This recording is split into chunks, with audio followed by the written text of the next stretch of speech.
Bismillahirrahmanirrahim. Pengajian subuh kali ini saya akan membacakan kitab, karena ditanya sama pengurus ini suruh baca kitab apa. Ini pengajian subuh cuma sekali suruh baca kitab. Saya akhirnya seadanya aja jawab.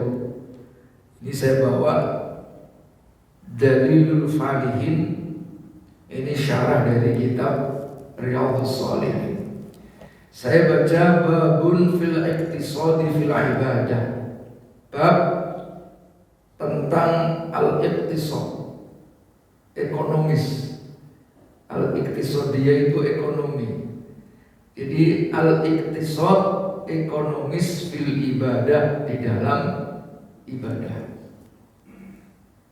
Apa maknanya iktisad?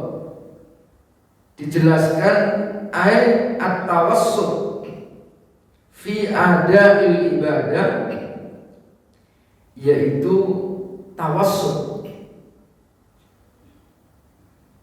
Tawassut itu moderat, tengah-tengah, adil, maknanya banyak. Fi ada'il ibadah, dalam melaksanakan ibadah.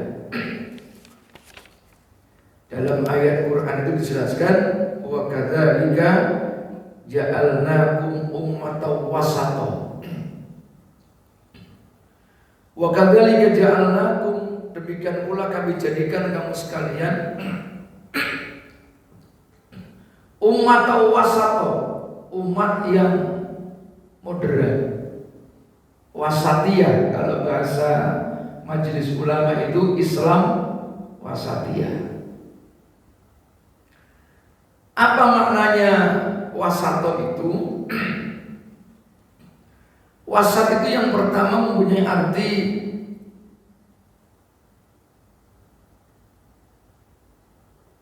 ma baina tarafaihi, sesuatu yang ada di dalam dua sisi, yaitu tengah-tengah. Ya, Nabi mengatakan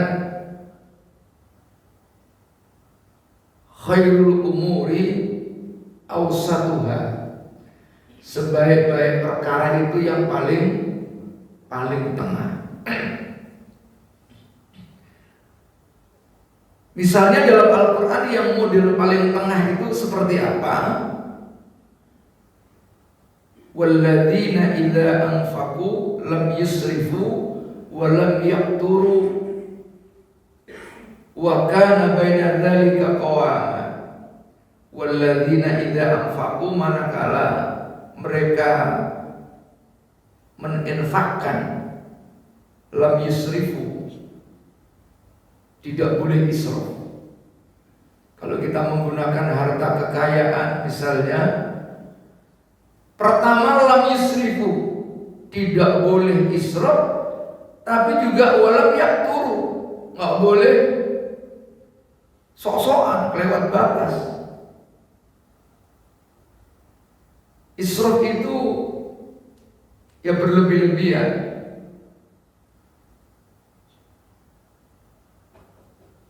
Mengeluarkan sesuatu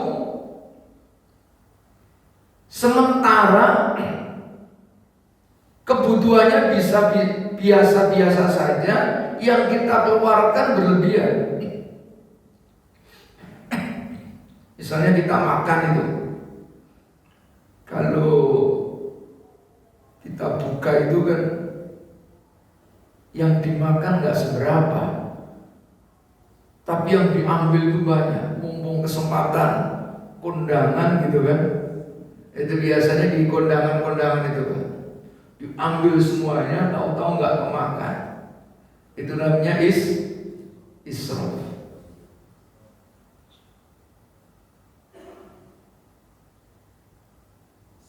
Kebutuhan sehari-hari paling 10.000 atau 100.000 lah. Kita beli apa saja Pak, sampai 500.000. Padahal penghasilan kita itu sehari cuma 300.000, itu namanya Isra. Walam yakturu, juga nggak boleh ngirit.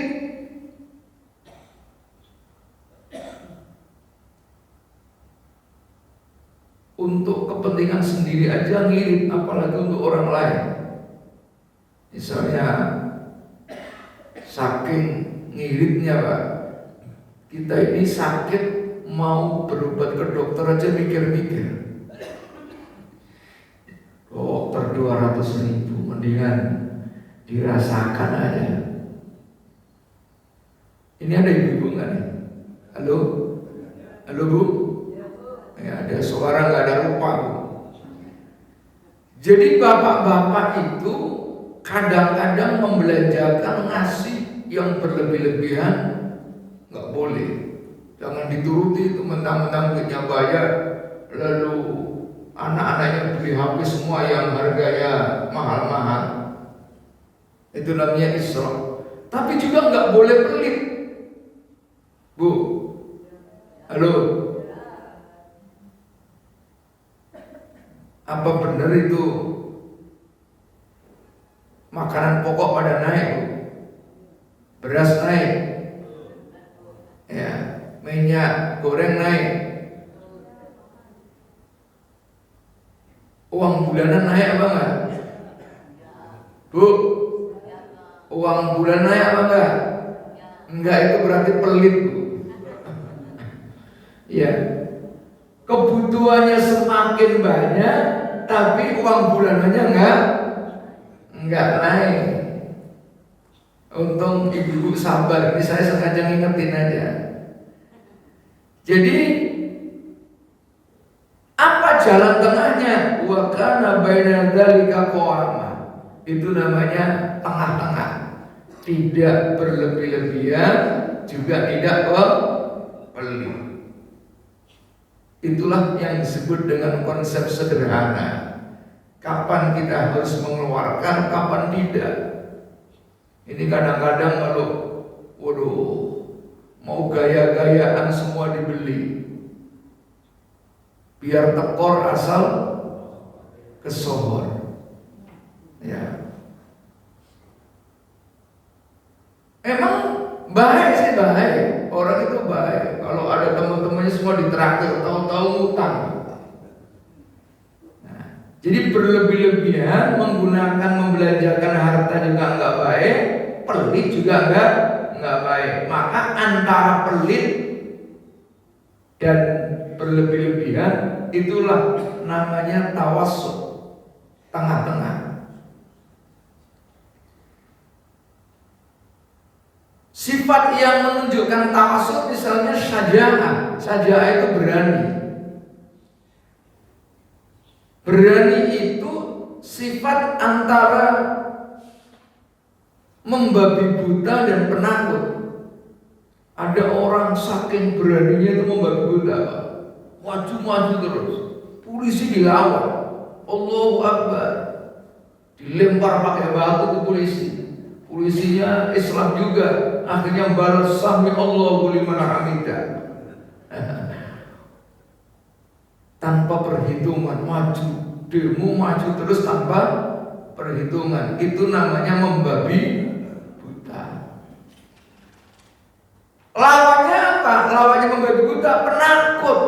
Orang disuruh maju dia ngumpet, Pak. Penakut. Nah, sifat antara membabi buta dan penakut itu namanya syaja'ah. Kadang-kadang maju, kadang-kadang mundur. Kadang-kadang tegas ngomong dengan istri, tapi kadang-kadang harus ngalah. Diomelin nggak apa-apa, bukan kok kalah tapi ngalah. Pernah diomelin begini Pak? Sering, jujur deh. Diomelin bini itu kan ibadah yang tanpa modal. Kalau ibadah pakai modal itu ngajak istri ke mall, benar nggak Bu? Jadi disenengin, istri diajak makan yang enak-enak, diajak belanja, itu namanya ibadah pakai modal. Tapi ada ibadah yang nggak pakai modal, dimarahin bini sabar, Pak. Dalam kitab Ihya ini, tapi rahasia nih, Pak. Dalam kitab Ihya itu disebutkan as-sabru ala lisanin nisa'i, as-sabru adapun sabar ala lisanin nisa'i atas omelannya bini, mimma yumtahanu bil auliya adalah bagian daripada ujiannya para wali, Pak. Jadi kalau bapak-bapak sering diomelin bini, itu ada tanda-tanda calon wali, minimal wali murid. Bu, kalau istri ngomel kan wajar, Bu ya. Kenapa wajar? Karena tadi bulanannya nggak naik-naik, jadi suka ngomel. Ibu-ibu dibela senang aja, ya. Itu namanya tawassut, Pak. Moderat. Dalam beragama juga begitu. Ada orang yang memahami agama terlalu bebas. Itu namanya liberal, Pak. Saking bebasnya semua serba boleh. Sehingga saking serba bolehnya, wah, orang nikah laki-laki sama laki-laki boleh, perempuan sama perempuan, itu namanya liberal.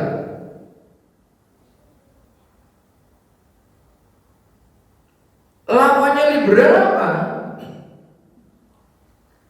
Lawannya liberal itu adalah orang yang letterlock, Pak. Memahami agama apa adanya. Pokoknya kalau tidak ada dalam Quran, tidak ada dalam hadis secara teks ya, itu salah. Senangnya nyala-nyalain orang, jadi terlalu kaku, Pak. Nah, dalam beragama itu tengah-tengah. Kapan kita harus memaknai agama secara kontekstual? Kapan kita memahami agama secara tekstual? Misalnya ini, memahami agama secara kontekstual tapi tidak ngawur, ada metodologinya.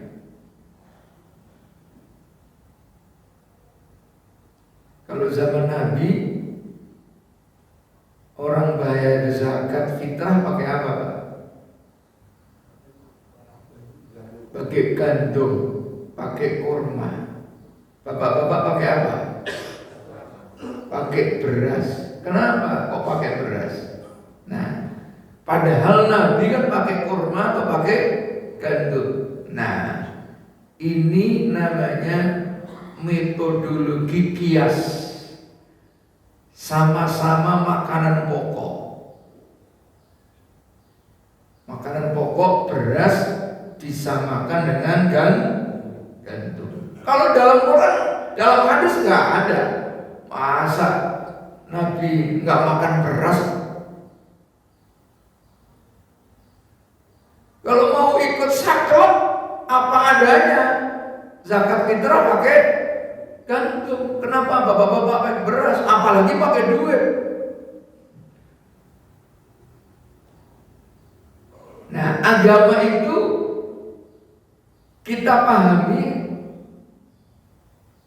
pertama ya, kalau masih relevan secara tekstual, kita pakai secara teks. Apalagi ayat-ayat yang terkait dengan kepastian, namanya qat'i. Itu nggak ada pemahaman lain kecuali kita pahami sebagaimana bunyinya. Kewajiban sholat, kewajiban puasa, nggak ada makna lain itu. Tapi dalam perkara tata cara itu bisa jadi ada perkembangan-perkembangan walaupun dalam ibadah, misalnya haji. Tata cara itu. Haji itu kalau letter pada zaman Nabi, wah bisa kredit itu. Misalnya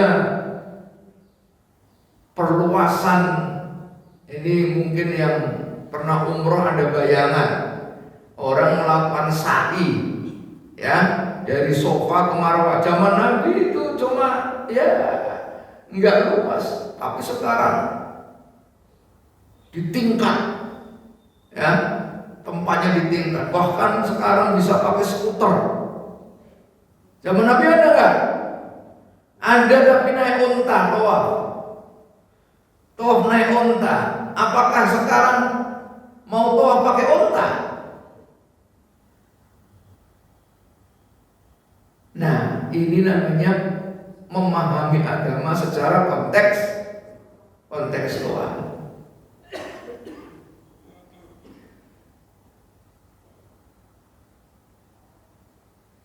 Tawassut juga oleh Imam Qurtubi itu diartikan dengan kalimat al-udul, adil. Jadi Islam moderat itu Islam yang membawa keadilan, prinsip-prinsip keadilan. Nah, ini saya bacakan hadisnya. Ini moderat atau ekonomis dalam ibadah itu seperti apa? Bismillahirrahmanirrahim. Ja'a salah satu rahfin ila buyuti azwajin Nabi sallallahu alaihi wasallam. Ja'a datang salah satu rahfin, 3 orang, ila buyuti azwajin Nabi sallallahu alaihi wasallam, ke rumah istri Nabi. Untuk apa dia datang ke rumah istri Nabi? Yas'aluna an ibadatin Nabi, kepingin nanya tentang ibadahnya Nabi. Emang 3 orang itu hebat, Pak. Kepingin tahu aja seperti apa. Falamma ukhbiru, maka ketika diberikan informasi, ka'annahum, seakan-akan mereka taqalluha, menganggap sedikit. Dari kata qalil, menganggap sedikit, maksudnya biasa-biasa aja lah ibadahnya Nabi itu. Karena 3 orang ini merasa berlebih-lebihan, hebat lah, berlebih-lebihan. Kalau dipahami merasa berlebih-lebihan, tapi menurut dirinya hebat. Mengapa? Faqalu wa qalu, mereka mengatakan, aina nahnu, di mana posisi kita minan Nabi sallallahu alaihi wasallam, dibanding Nabi sallallahu alaihi wasallam, wa qad ghufira lahu ma taqaddama min dhanbi wa ma ta'akhkhar. Sementara Nabi itu dijamin diampuni dosa-dosanya oleh Allah, walaupun Nabi tidak pernah melakukan dosa. Seandainya melakukan dosa, diampuni oleh Allah. Baik yang sudah wa ma ta'akhkhar maupun yang belum. Nah, kata salah satu dari 3 orang ini, qala ahaduhum, dari 3 orang itu ngomong begini, amma ana fa usallil laila abadan. Dari 3 orang itu ngomong, saya ini tiap malam bangun, Pak, sholat, ya, tiap malam, ya.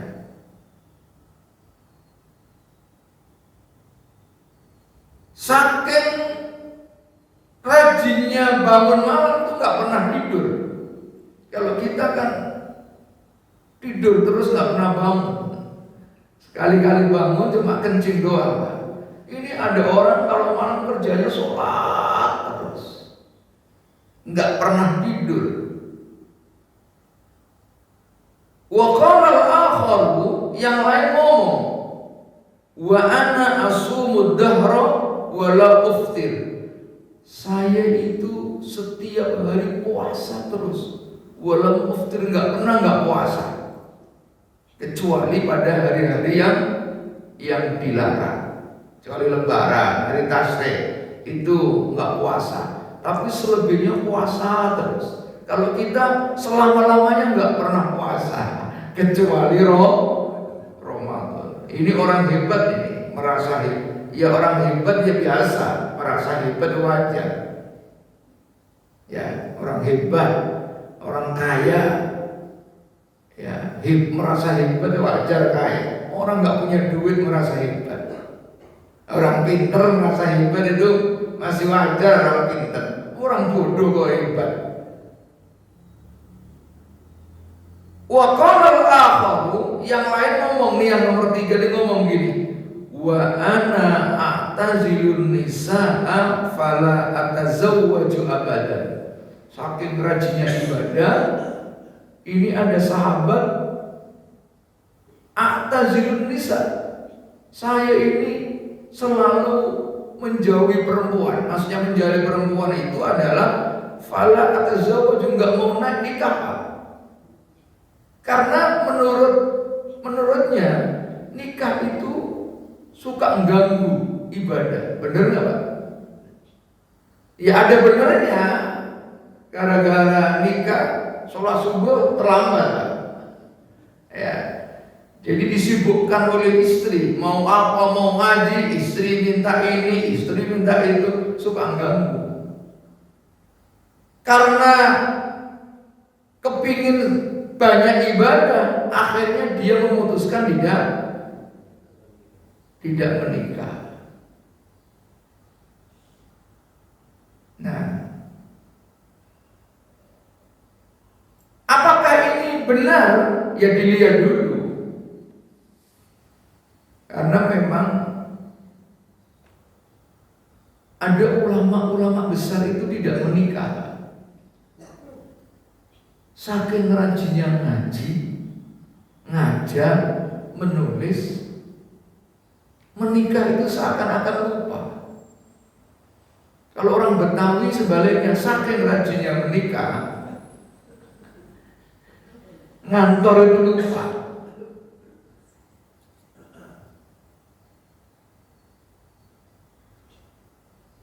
Faja'a Rasulullah sallallahu alaihi wasallam, kemudian Nabi datang ilaihim, kepada mereka. Faqala, maka Nabi menyampaikan, "Oi, antum alladzina qultum kadza wa kadza." Kamu ngomong begini-begini ya. Amma wallahi inni akhsyakum lillahi wa atqakum lahu. Kata Nabi, demi Allah, saya ini orang yang paling takut dan paling takwa kepada Allah. Lakinni, tetapi aku, kata Nabi, asumu wa uftiru, ya puasa, ya tidak puasa. Bukannya kok puasa terus. Orang hidup itu ya ada puasanya, ada tidak puasanya. Wa usolli wa arqudu, saya ini ya bangun malam, ya kadang-kadang tidur. Tidak kok terus semalaman dari isya sampai subuh enggak tidur. Karena ada hak jasad kita itu untuk istirahat. Nabi ya tidur ya bangun. Kalau sahabat tadi kan enggak mau tidur itu.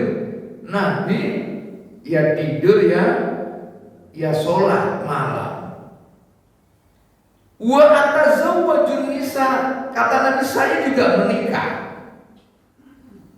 Nah, ini hadis yang populer, yang paling belakang ini.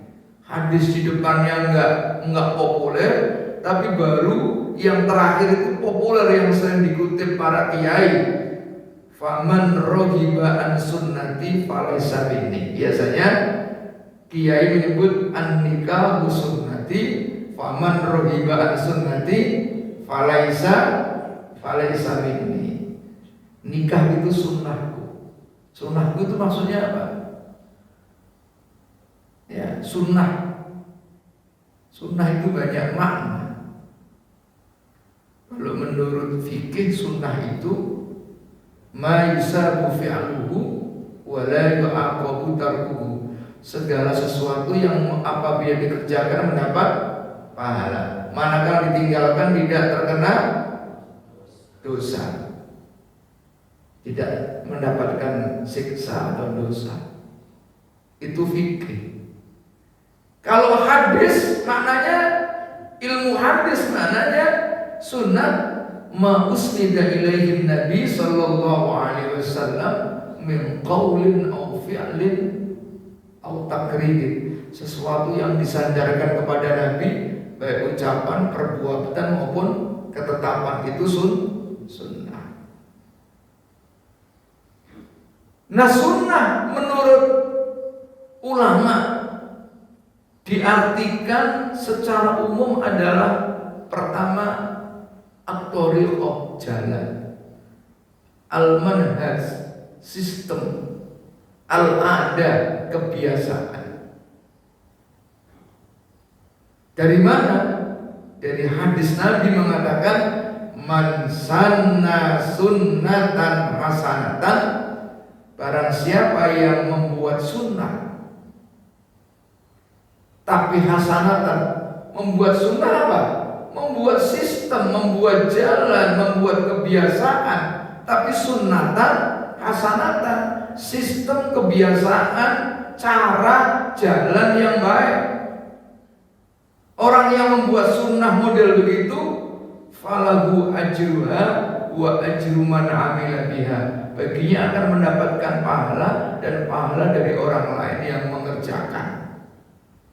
Bapak membuat sistem baru, membuat jalan baru, membuat cara baru, membuat kebiasaan baru, tapi baik, ya,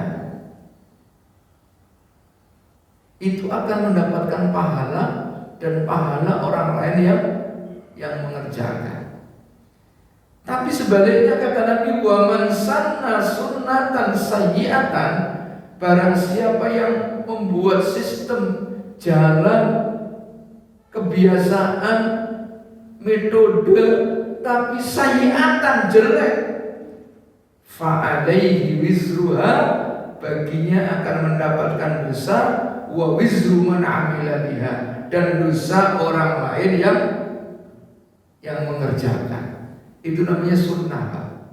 Kalau begitu, an-nikahu sunnah, nikah itu bagian daripada jalan atau kebiasaan cara Nabi itu.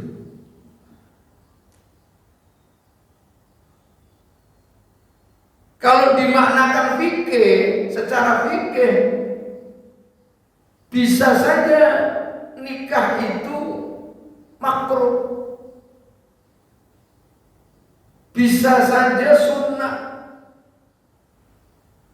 mungkin bisa haram.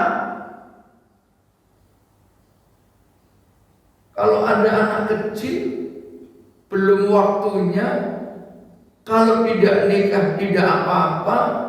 Kalau nikah membahayakan keluarganya, itu kan nggak boleh. Minimal makruh kalau tidak haram. Boro-boro ngurusin anaknya orang, ngurusin dirinya sendiri aja nggak boleh. Atau bisa jadi nikah itu wajib. Kenapa wajib? Umur sudah cukup 30 tahun. Harta, pekerjaan, kontrakan banyak. Pekerjaan banyak, bos, duitnya banyak. Seandainya tidak nikah, orang itu akan jatuh ke perzinahan, pacaran mulu senangnya, ngumpulin perempuan, pacarnya serenteng gitu kan, duitnya banyak, ya kan, setiap kampung dipacari, tapi nggak nikah. Duitnya banyak, umurnya cukup, tiap hari maksiat, maka menikah itu hukumnya tidak sunnah lagi, tapi wajib, Pak. Karena kalau tidak nikah, dia bisa jatuh ke perbuatan zina.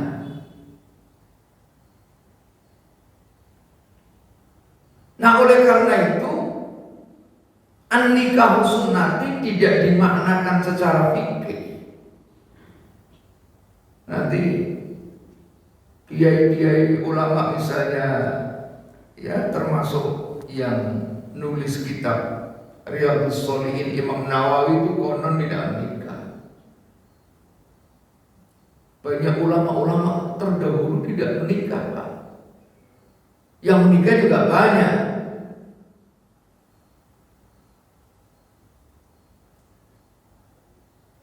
Apakah tidak menikah tidak tahu hadis ini? Ya tahu pasti. Kiai ulama besar. Tapi kan itu pilihan. Jangan sampai kita menyalahkan kiai-kiai yang tidak menikah. Nah, para hadirin yang dimuliakan Allah, itulah yang disebut dengan al-iktisad. Jadi beribadah itu tidak boleh juga berlebih-lebihan sehingga melupakan hak-hak yang lain. Misalnya hak tubuh kita ini perlu istirahat. Tapi juga jangan sampai menganggap remeh. Alah, biasa aja, cukup segitu aja. Harus ada upaya peningkatan. Itulah yang disebut dengan moderasi.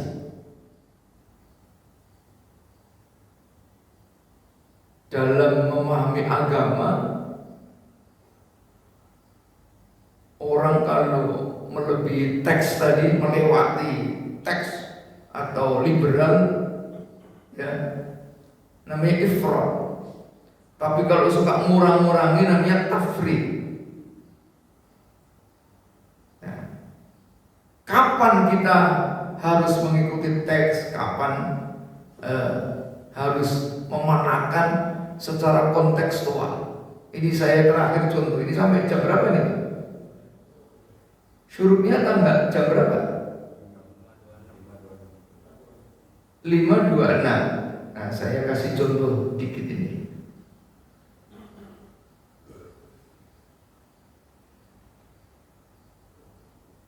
Tentang waris. Kalau di Arab Saudi itu perempuan menikah diberi mas kawin besar. Mas kawinnya itu gede. Saya pernah nanya, Bang, berapa mas kawin paling kecil? Ya kurang lebih 25-30 ribu real. Kalau dibuat beli mobil dapat, walaupun second bagus, Bang.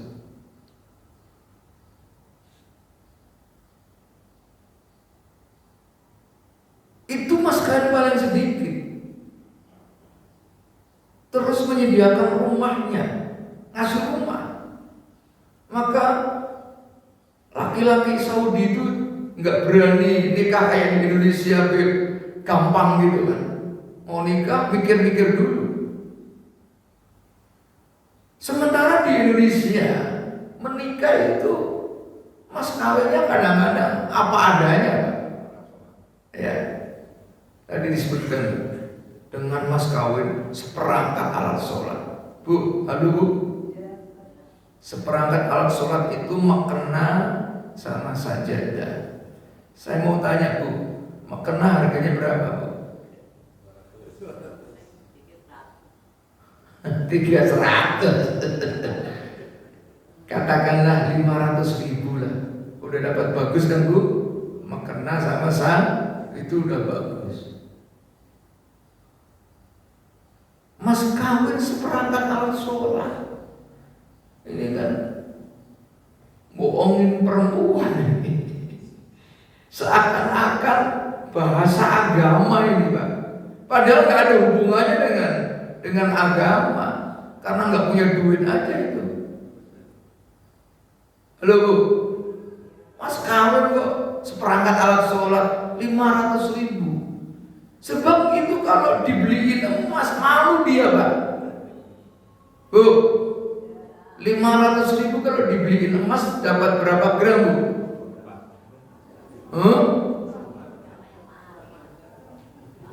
Pak, ini nggak pernah beli di sini. Segram dapat nggak Bu? Enggak dapat. Setengah gram aja nggak dapat sekarang Pak ya. Setengah gram itu nggak dapat. Masa dengan mas kawin setengah gram, malu kan?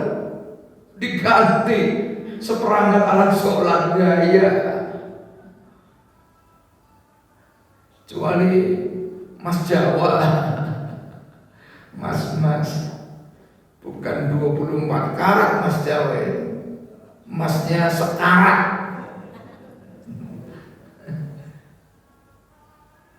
Itu kan baik banget perempuan Indonesia itu Pak. Dikasih mas kawin cuma setengah gram mau Pak. Saya tanya kira-kira dulu waktu nikah sudah disediain rumah apa belum Bu? Halo? Boro-boro ngontrak aja patungan. Coba. Udah begitu Pak. Perempuan di Indonesia kerja Pak. Di Saudi perempuan ya tinggal di rumah. Baru sekarang aja ada perempuan kerja.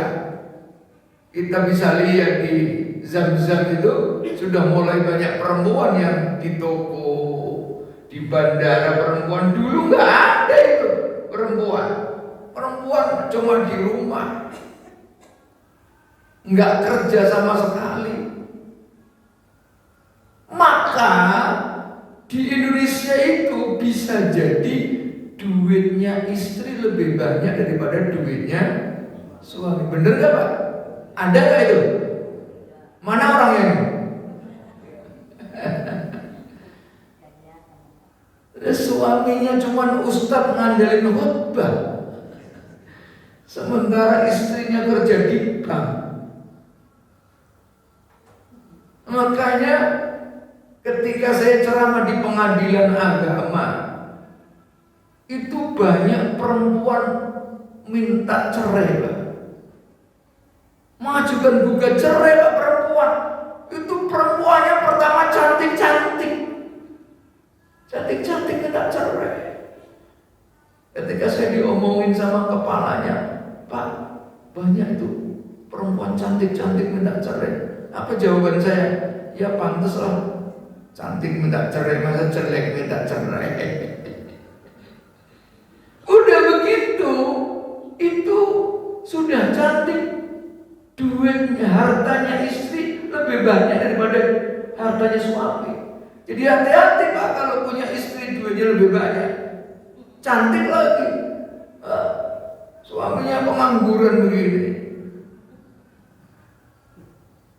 Itu resikonya.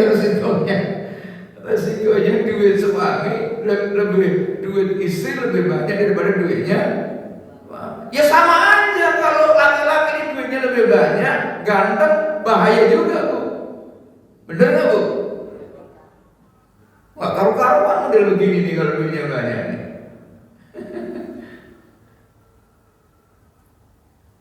Rumah nggak ada. Bangun rumah patungan, ya kan? Beli mobil patungan.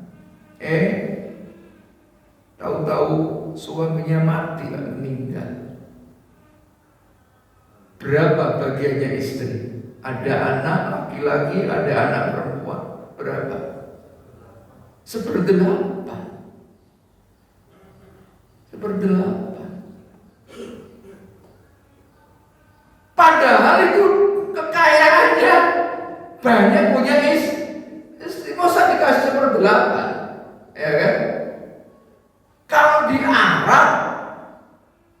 wajar itu.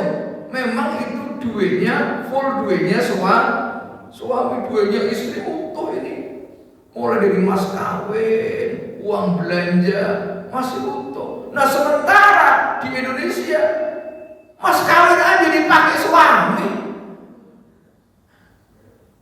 Ada nggak suaminya tiba-tiba jual mas kawinnya, dibuat beli rumah?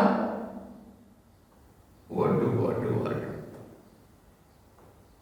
Nah, ulama-ulama Indonesia itu dalam kompilasi hukum, bagaimana caranya? Nah, ini ijtihad ulama Indonesia. Sebelum dibagi waris, ini dibagi dua dulu. Ini separuh punya istri, separuh punya suami. Baru yang dibagi secara waris itu bagian daripada suami. Dicari Quran, Quran ya enggak. Dalam Quran ya istri itu dalam hukum waris dapat 1/8 itu. Tapi secara kontekstual, ini duitnya kan bukan duit murni suami. Kalau di Arab jelas itu duitnya suami. Nah ini cara memahami secara konteks. Kadang-kadang diperlukan begitu itu. Kadang-kadang. Tapi tidak semua harus kontekstual. Wah, udah kelewat ini. Ya. Al-Fatihah.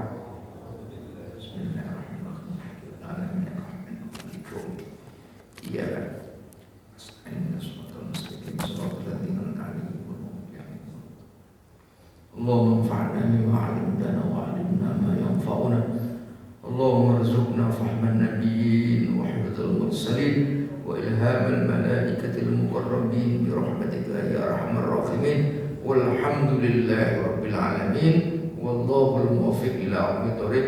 السلام عليكم ورحمة الله وبركاته. فبأي آلاء ربكما تكذبان